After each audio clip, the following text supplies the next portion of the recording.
Hello, this is the front desk.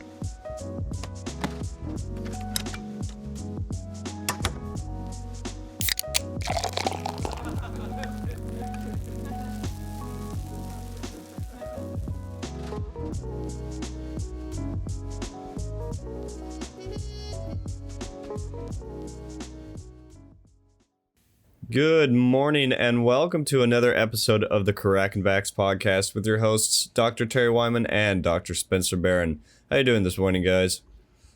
Doing great, Lance. How are you? Good morning, Lance. Good morning. Doing great. So today we are joined by Dr.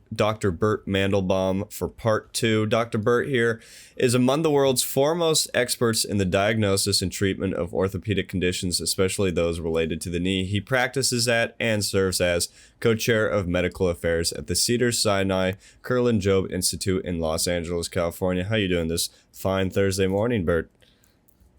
Doesn't get any better. There you go. Hey, since we left last time, some cool things have happened, and I do want to, before we get into knees and medicine and all that, you were at the World Cup, and finally the USA did some good stuff. So I gotta hear about what it was like over in Qatar, and now that it's all over, how it went. Well, Qatar was an amazing experience. We'll start with that one. And with all the anticipation and all the accusations and hyperbole and the media hype from so many different perspectives, that in reality, Qatar was an amazing host, and they really overperformed and created a very hospitable event from the soccer perspective, from the global perspective, was fantastic. And obviously the competition and the final and how the U.S. competed. So it gets checks on very good checks in every category. I can't imagine the energy. Yeah. Oh, the energy was fantastic. And I'm not much of a footballer or a soccer player, but I actually got sucked in. Some of those games were fantastic, to be leading by 2 goals and then to the last couple of minutes, and then games are tied and PKs. It was actually, from a health standpoint, was there a lot of injuries at this one, or was it actually pretty good? Pretty typical. Nothing out of the ordinary in reality. We didn't deal with temperature challenges. Each of the stadia were 67.9 degrees. It was from a challenge standpoint in that regard. The fields were good. The temperature was good. The food was fantastic.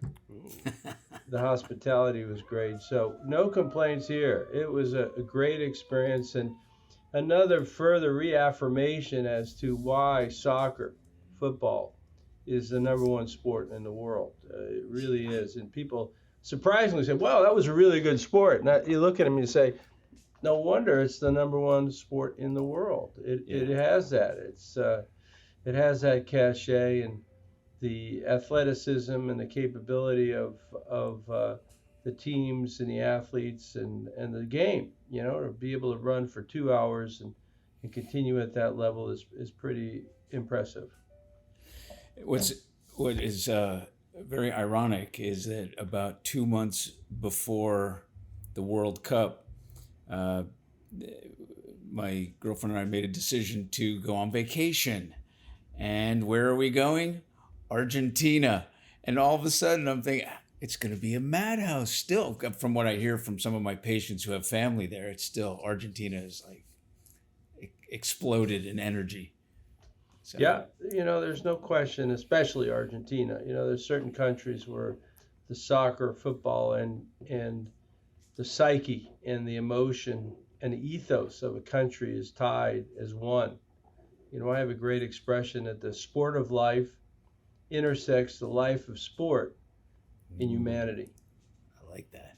And the events of the government, the events of the mechanics of the society and how it links to sport certainly is something that is quite significant there in Argentina, Brazil, so many countries around the world. And soccer is that sport, and it really has galvanized the excitement and the optimism of the Argentine society.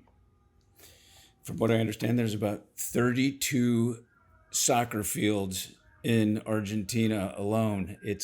They have, I mean, football is their life, or I should say soccer, but football is their life out there. It's amazing. With that said, there's obviously a lot of knee injuries, ankles, hips, and in the United States, we're hearing more about the quick fix, the PRPs and the stem cells. Could you share some thoughts about how you feel about that kind of approach to certain conditions that you see a lot? Well, I will tell you from dealing with the most elite of athletes that there aren't quick fixes. There are interventions that have taken us from where we weren't and now where we are. We could optimize performance of a joint by understanding the biological aspects, understanding what a catabolic versus an anabolic joint is, and intervening in a very positive way. So I don't use the concept of quick fix. There are fixes and improvements and modifications and interventions that truly can make a difference and makes folks like myself, sports doctors, better at enhancing the performance, at preventing future problems, and caring for the athletes when they do have a problem. So you hear, okay, so PRP and stem cells, but we're starting to hear this underpinning about MMA fighters injecting stem cells and DMSO. Well, there's all kinds of black market stuff out there, in the medical field. There are those of us who abuse the athletes and who falsely market a variety of interventions. And I won't go into each of those interventions in particular, but the ethics of that and treating fighters like they're fighting cocks, so to speak, and is do anything and everything. We certainly know bodybuilding and weightlifting and the use of androgenic steroids and growth hormone. We know those stories, and it can go a lot of different ways. I think it's important for those of us who are sports medicine, athletic medicine professionals that we have lines of ethics and morals and how we manage our athletes, that we're not doing things at all costs. We're not looking for the quick fix and hoping they can get for that one fight. So I want to make sure the listeners understand that we, as sports physicians managing elite athletes, that there's clearly an ethical and moral line between what's right and what's wrong. There are probably a ton of listeners out there that have had knee surgery, may need knee surgery, or even a knee replacement. But in your opinion, as a surgeon that sees a ton of these, what would you advise a patient or as to the best potential outcome post-op? Is there things that you suggest as pre-op, or certain things, obviously, post-op, but is there other things that maybe other surgeons are not, noticing or suggesting to their patients? We have a slogan: "You are what you eat, drink, think, and do." And there's a lot to that. It's a four-pronged statement, and it means you pay attention to details. You don't eat a high-fat diet all the time and gain 100 pounds. You're not going to have a good result. You don't smoke. You have to do exercise. You have to have the right attitude. So you've got to have all those things, and eat, drink, think, and do is part of it. And there's no question for patients and post-operative recovery, it takes the fine detail of understanding what I call a harmonization between biology and mechanics, and you've got to marry that at all times. I hope everybody out there heard that very clearly. Yeah. that's it's the simple-minded person who doesn't deal with the complexities that truly exist. And you don't make a New Year's resolution and put a bicycle in your den and don't ride it, or you make that resolution and to lose 30 pounds and you're having Big Macs. Right. Um, so each of these details become really important in terms of quality and quantity of our lives, and I think all of us should adhere and be compliant to those basic tenets and principles. Your thoughts about shark cartilage? That seems to be another, well, that's been around for a while, but helping restore cartilage tissue with glucosamine, chondroitin, or any of the other supplements. I think again, it's in that eat, drink, think, and do. I do think there's been some good evidence showing glucosamine and chondroitin sulfate does have a positive effect on the joint as being an anabolic supplement. So I do think and anabolic is not a bad word. We use anabolic steroids; those are bad words. But anabolic supplements that we know there's evidence showing positive effects to make more high hyaluronic acid. In the end of the day, we're trying to get our joint to be homeostatically stable, Mhm. and we have to provide the adequate substrates. Glucosamine is one of those substrates. Other things, supplements people take, such as collagen, have not been shown to have significant positive effect, at least the evidence to date. Glad you were mentioning that because you hear all the commercials and all the ads for all these different things, collagen being one of them, and thank you for mentioning or making a comment to that, Terry. Pleasure. You know, you love sharks. What have you learned from observing them, and do you dive with them or just like study them? How? Because I heard you're a big shark lover. Well, my life started where I was an ocean lifeguard for 6 years on the East Coast. And in that moment, I really developed an interest in oceanography. I was a biology major in college, concentration in marine biology. Oh, And sharks were my interest. And I've always been fascinated by sharks. And I spent time shark diving in Guadalupe Island with the white sharks and Tiger Beach and the Bahamas, not too far from Spencer.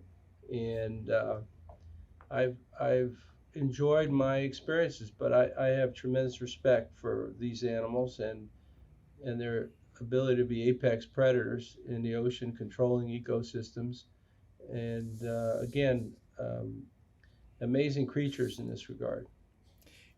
we have a guest coming up, Brian McKenzie, and he studies sharks to understand breeding techniques. What have you learned from these animals that you actually can help patients? I mean, that symbiotic relationship between animal and human. What are some things that you've learned by observing them? Well, I think to understand, sharks are not an evil creature. Humans are not really on their menu in the big scheme of things, and most attacks that do occur are by accident by some overly zealous adolescent who finds themselves in the wrong place. Sharks are ubiquitous in the world. They're on reefs, open ocean, and I think that the thing that I have found is that they are also indicators of our very complex ecosystems that we have. Simple things, if we fish too many sharks, as well as occurred after the Jaws movie in '72, and next thing you know, the seal population came up in the late '70s, '80s, and '90s. And then, sure, people who live on the East Coast and Cape Cod know that in Chatham and other places, the seal colonies really increased. And guess who followed them there? The white sharks. So to understand the complexities and this balance of nature between predator and prey, and the balance of ecosystems that, we talk about global warming and managing the environment.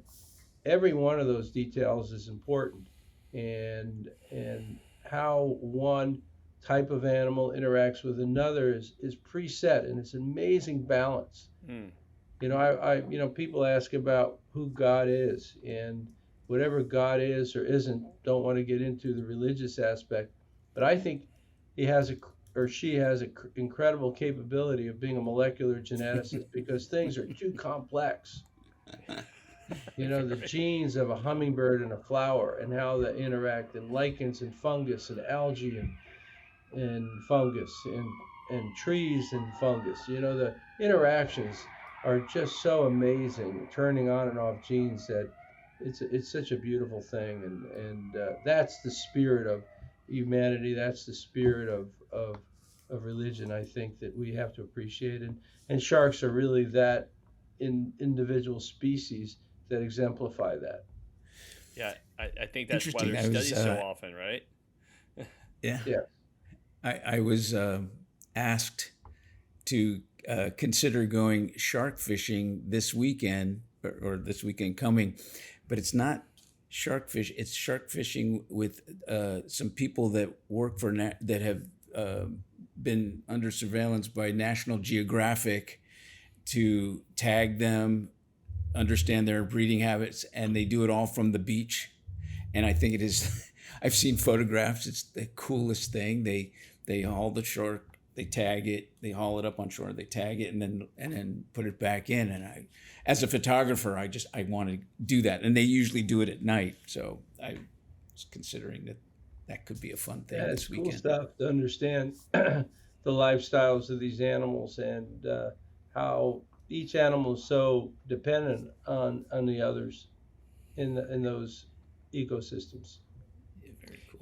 You talk about the symbiotic relationship with nature and humans, and then you also talk about athletes of complexities. And you wrote a book called "The Wind from Within," and I believe you talk about a Olympic kayaker and Cliff. Was it Cliff Meidel. And tell us about his story and why it was important to be even mentioned in this book. Well, the book, The Wind Within, Capturing Your Victorious Spirit, is really a series of important vignettes, one of which is Cliff Meidel, who is, at the time of his injury, he was 20 years old, and he was on a summer job excavating and hit a electrical wire and had 50 volts go through his body, almost killed him, but burned both of his knees, and to the point where he required 14 surgeries just to bring him back to life and walking. Now, at the time, he was 20 years old and just a student at the moment, and but he was surrounded by one of our Olympic athletes, Tim Daggett, and found something in him where he began to take what he had, which was basically two knees that were half the bone was missing. He had flaps over them, protect soft tissues. The x-rays are just incredible to see. But he started to paddle, and he paddled, and he paddled, and he started competing and competing. And in 1996, he made the Olympic team in Atlanta. He didn't win any medals, but did incredibly well. Imagine that, not Paralympics. This is the Olympics. And then in 2000, once again, he competed and made the team. And not only did he make the team, but he was the person who carried the Olympic flag in for the opening ceremonies in Sydney.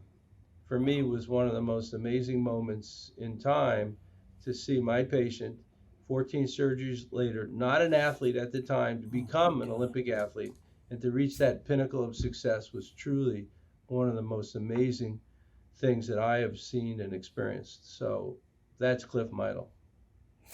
Is there any surgeries you could do for Terry to be an Olympic athlete? I'd have to reach back in my bag of tricks. I don't think your bag is deep enough. I don't know if you have a new brain in there anywhere, but okay. Oh, okay. Well, Bert, we got our favorite part coming up, rapid fire. And I'm going to ask you about 5 questions that you can give easy answers. I always say rapid fire, but I get hung up when a speaker says something that I get like jazzed about. I stop them and elaborate. So, we break the rule. But rapid fire. Question number 1. Are you ready, Bert? I'm ready. Bring it on. All right. Who has been or is the best coach you've ever worked with, and why? Well, I have to answer that question, and I also have to parenthetically say I did not quite work with him, but I did work with him. And if you look at my office, I happen to have behind me the Pyramid of Success of John Wooden. And John Wooden, obviously, he retired coaching in 1978, before my career started.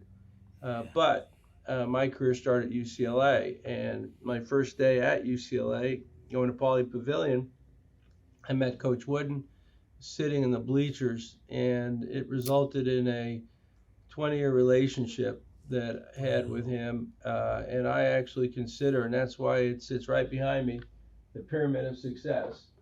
John Wooden, in my book, I really have accredited him and his principles for helping me as being my mentor. So I have to give the ultimate coach, John Wooden, really the credit. Although I've never worked with him as a coach, he was so inspirational and motivating for me in terms of understanding athletes and athletic medicine. Oh, I get chills.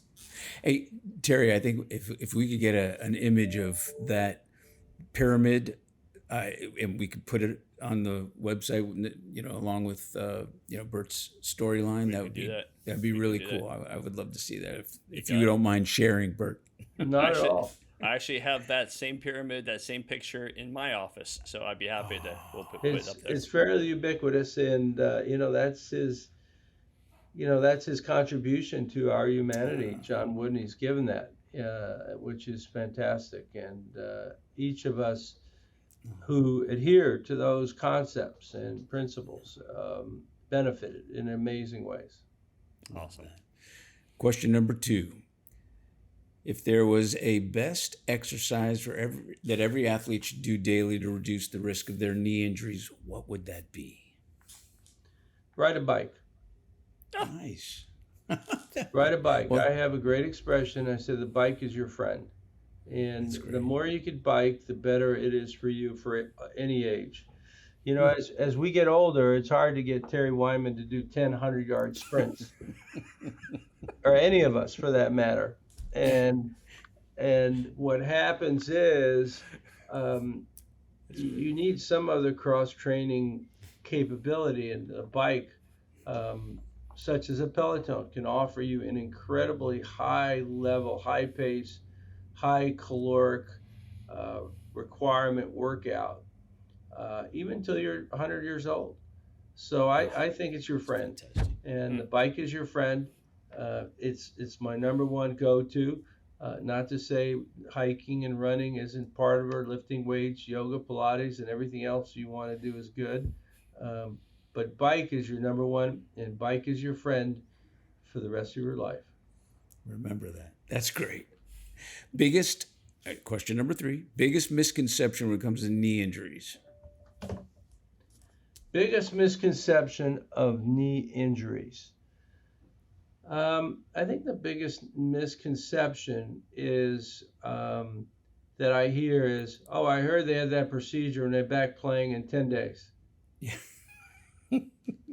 And I hear that all the time, and it's a jargon that people use in such a way that it is truly a misconception and a myth. That they think that the more elite the athlete is, the quicker they're going to get back. And there's no question that there are stories where someone played in 15 days, but at the 30th day he was swelling and had to go back to the OR or something else. And there's a one story, a one-off here and there.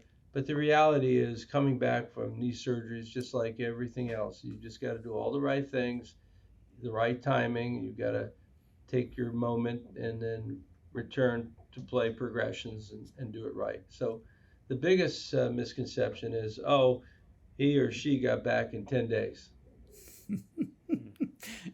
Yeah, Dr. Terry and I can relate, because there's that once in a while patient that comes in with low back pain. We adjust them, and all of a sudden they get up off the table and it's gone. And some people think that that's hey, can you just crack me? And it doesn't always work that way for everybody. So, question number 4, and this is always struck me, and that was the determination whether you should, for an ACL injury or repair, cadaver or tendon graft, which one, and what are your feelings about that? And now, they have, a hybrid, if that's the case. What are your thoughts? Well, it's like everything else in medicine, not one size fits all. Um, we use both. And as an ACL surgeon, I think that we have to understand the advantages and disadvantages of either option. For example, when for young people who are playing soccer, football, basketball, and at the high end, you want the most durable tissue that you could put in them, which is their own tissue. And it works amazingly well. Whether you use a patellar tendon, a quadricep tendon, the success rate is extremely high in terms of returning the athlete to sport and keeping them participant. Are they Not using perfect, but good. Yeah.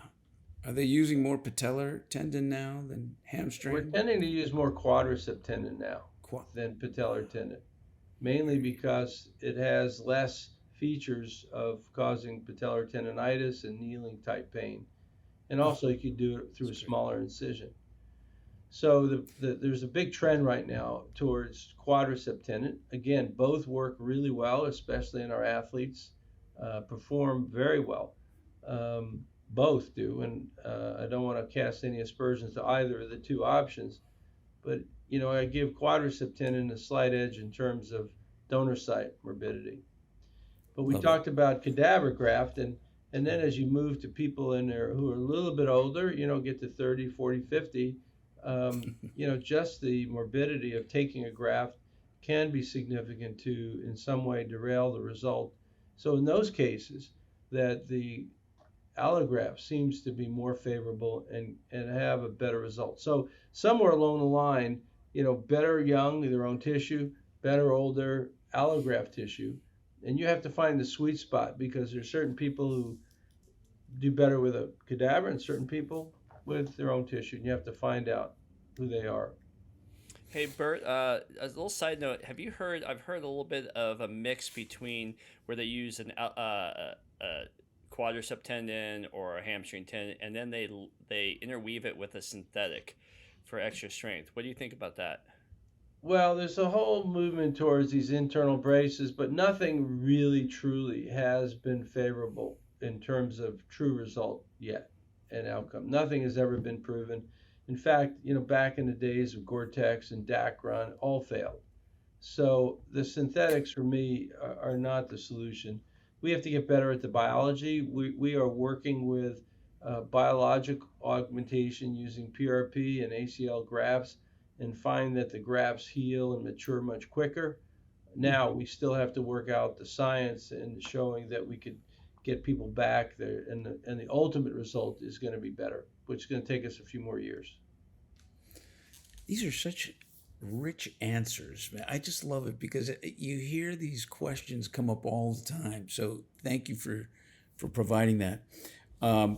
Last question, and it's really kind of a little different than a clinical one. It's really about your favorite moment working on the road, something that makes you laugh or smile when you look back on it. My favorite moment working on the road, you mean working in sports or? Yeah, no, in sports, yeah. The funniest moment, huh? God, I got to think back on that one. There's been a lot of funny moments, in terms of getting everybody to laugh. And, we've probably my funniest moment on the road that really comes is in the World Cup in 1994. We had, after our game against Brazil, we had dinner with Robin Williams. And up there in Palo Alto, and I immediately sat across from him. And literally for 4 hours I laughed. I couldn't eat my dinner. My stomach was sore, and it truly was the funniest moment Wow. listening to Robin Williams for 3 or 4 hours go off in his typical way, and boy, was he impressive in terms of his ability to make me laugh and everyone else around. So that's probably my funniest moment. All right, I gotta elaborate on that one because you told me the story when we were had dinner that one night. Can you actually elaborate a little bit more of how that man, who I think is an absolute genius, how he used humor, but in a very intelligent way, how he turned a situation around? Can you elaborate on that story? Because I remember you told us that story, and it was one of my favorite stories I've heard. No, I mean the guy is just incredible. His ability to combine emotions with humor, and at every point he injects another joke, and they just keep crescendoing. It keeps getting more amazing, his humor, and I think that gift of comedic humor like that is truly a gift. And there are only a handful of comics who ever even came close to his mental energy and comedic capability. So I mean, I've got to know a few of them, and the other was George Carlin, and who also had the same effect on me. And in answer to your question, it was Robin Williams on the road. There you go. Brilliant. Yeah. There you go. And didn't he come in after we had lost and the team was like devastated, and he just read the room so good that he was able to change a mood just by his words? That's why I say we just lost, and we're all laughing, a couple hours later. So that's why I say you have to have, got to have the right attitude and approach in life, and that's the beauty of it all.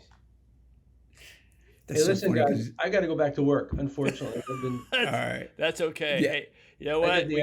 The animals in the zoo are calling. You know what? Hey, anytime I can get 30 minutes with Dr. Bert Mendelbaum, it's fantastic. But I am going to work on my sprints, just to prove you wrong. Work on your sprints. I've given you the perfect goal. You have. Doc, I love it. I always love spending time with you. Thank you for all you do for our athletes, both at Pepperdine and with in the world. We really appreciate your wisdom and your expertise. Oh, it's my pleasure. My pleasure. Guys, have a great day. Thanks, man. You got it, bud. You bet. And remember, you are what you eat, you drink, you think, and do. Love it. And ride a bike. Ride your bike. All right, boss. Okay, guys.